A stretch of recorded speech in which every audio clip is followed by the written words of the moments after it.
High বন্ধুরা, যা গরম পড়েছে না, এই গরমে ভাতের সাথে টক থাকলে না দুপুরটা সেই কাটে। তাই ভাবলাম আমবাটা বানাবো। প্রতিদিন চাটনি খেতে ভালো লাগেনি, তাই আমবাটা বানানোর জন্য একটা গাছ থেকে আম পেড়ে নিলাম। আমাদের বাগানে পুদিনা পাতা আছে, সেখান থেকে কটা পুদিনা পাতা নিয়ে নেব। পুদিনা পাতাটা কিন্তু খুব সুন্দর হয়েছে, দেখো।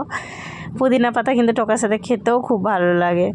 ওখান থেকে দুটো কাঁচা লঙ্কা নিয়ে নেবো, একটা কাঁচা নেবো, একটা পাকা নেবো। তোমরা যদি খেতে চাও বেশি তো বেশি করে নিতে পারো। এরপর আমটাকে ধুয়ে করে কেটে নেব।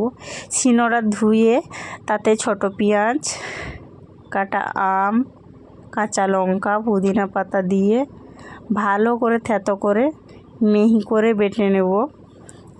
তোমরা টক খেতে কে কে ভালোবাসো জানাবে।